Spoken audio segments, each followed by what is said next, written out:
anda naye bw'anaagaana okujja okunneetondera nkiddamu ngenda kuddamu mpanika emikono gyange Allah amujjule Ssegirinya Allah lw'anaamujjula bwe paba nze wange ngenda kuba mu mbuutu ngenda kukuba eŋŋoma mugamba mbu mu Buganda tekikkirizibwa kusanyukira muntu ng'afudde abo ge bayita amasitaani okwegulumiza oyo ye Sheeka Umaru eyeyita Sheeka abantu gwe babuusabuusa nti si Sheeka asanyukira mu nfa za banne wawulira bino nti Muhammad Ssegirinya Embeera Bambi Yeyongedde Okubeera Embi bw'atyo nga bw'omulaba bw'ali atambulira mu kagaali era abamulabyeko basaba nti Mukama muweeyo second chance musajja adde engulu omukulu Sheeka Umaru buli lwaba anoonya amawulire aganoonyeza ku Ssegirinya Muhammad ati musanyufu agamba nti embeera gy'alimu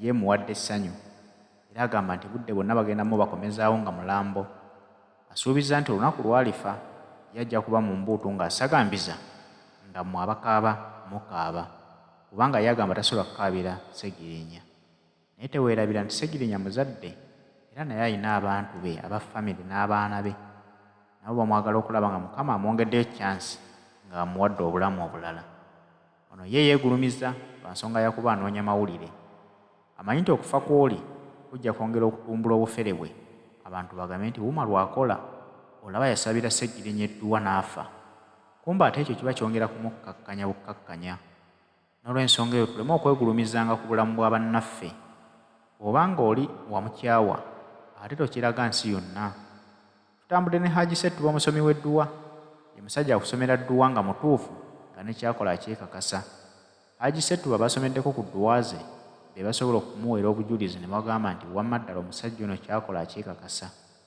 gwe gwatanaba kusomerako ku dduwa ze ng'obadde okyabonaabona n'obulamu mukubire ku ssimu eri 0703 31 39 25 akusomereko ku dduwa ze wamma naawe ojja kuvaawo ng'okkiriza okujaguza wallahi Sheeki Umaru si gwe Allah si ye gwe Allah toddamu kanga ne Ssegirinya n'oyo shirikiwo shitaani rajim Sheeka Umaru Ssegirinya tagenda kukwetondera ate tali kwetondera ate era tali kikola tusaba Allah ateeka obukuumi ku Ssegirinya ate tusaba Allah awonye Ssegirinya Allah subhanahu wa ta'ala yatugamba mu Qur'ani ey'ekitiibwa mwe mulowooza siribagezesa Ssegirinya ali mu kugezesebwa kwa Allah wabula si kwa busungu bwa Umaru gw'omukafiiri gw'omushiriku gwe omunnabbidia Allah yatugamba mwe mulowooza siribagezesa mu kulya mu kunywa mu bulwadde mu masanyu mu nnaku ne mu ssanyu gwani gwe Umaru akanga Ssegirinya Ssegirinya ali ku ndiri Allah ye yasalawo abeere ku buliri era Allah yalisalawo tyali mujjulula ola Allah yalisalawo tyaliwona era tusaba Allah amusonyiwe ebyamusobako era amusuusa obulwadde wabula Ssegirinya tali ku buliri lwa Umaru gw'omushiriku asobola okwata tasbih n'okwata Qur'an n'oyambala ekkanzu n'enkofiira n'okwata omusaalaba no disrespectinga enzikiriza z'abalala teri muntu mubi kusinga gwe gwanenya Ssegirinya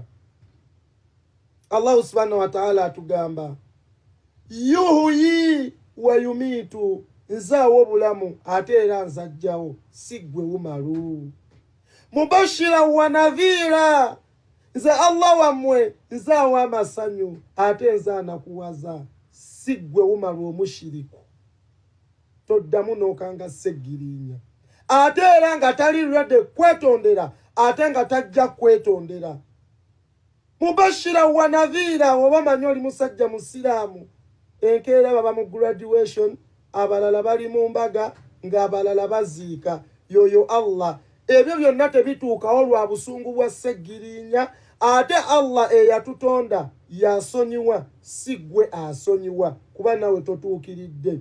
Wallahi billahi tallahi Umaru tolowooza nti oyo sitaani akuwaga tiagenda kuwa obulamu obuwangazi. Kola tauba ate weenenye kuba teri muntu akyasinza bubi kusinga gwe.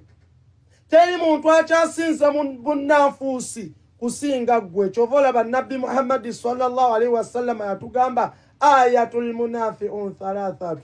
Oli mu bubonero bw'abannanfuusi obwo obusatu: okutta Qur'ani, oyambadde ekkanzu, owemula, omanyiira abantu. Sigwe Allah tobangako Allah. Jukira Allah subhanahu wa ta'ala buli kyatugamba atugamba ya ayyuhalladhina amanu. Olusi n'atugamba la'allakum tattaqun. Mukolenga abo ababasookawo gwokolanga abatusookawo. Jukira omulembe gwa Firawuna. Allah yamuzikiriza ati oyo nno yeyitako Katonda. Tolyonoona kusinga Firawuna Sheikh Umar. Haruna yayina ze yali amansa. Allah nakati akyamuzikiriza n'emmaali ye. Ndaba ogenda ewa bugingo n'okwata ssente n'ogamba ogenda zimansa. Oli munaku tolina ssente. Kati okumanya Umaru nze ngamba oli mufere nange nkolimira mbeere nga Ssegirinya. Toli Allah. Toddamu kanga Ssegirinya. Wallahi toli Allah. Ebyo byonna biri ku Ssegirinya. Allah yabigezesa ne bannabbi be. Ate Ssegirinya miskini. Yani Allah gw'atagezese. Allah yagezesa Nabbi Ayubu alayhi salam. N'obulwadde n'avunda abantu ne bamudduka. Yalina ku ssente n'ayavuwala. Naye Nabbi Ayubu teyava eri Allah. Ssegirinya wabanga takola shiriki nga gwe musajja gwe omushiriku akwata Qur'ani n'okwata n'essapule n'omusalaba n'ogenda n'oswaza obusiramu bwa Allah machachi. Lowooza kaseera ak'okufa. Ya ayyuhal insanu ma gharraka bi rabbikal karim. Gwe Umaru mu kifo ky'okwebaza Allah oli mu kumanyira Allah, oli kumanyira bantu. Alladhi khalaqaka fasawwaka fadaraka. Golooza Allah okujjako amagulu.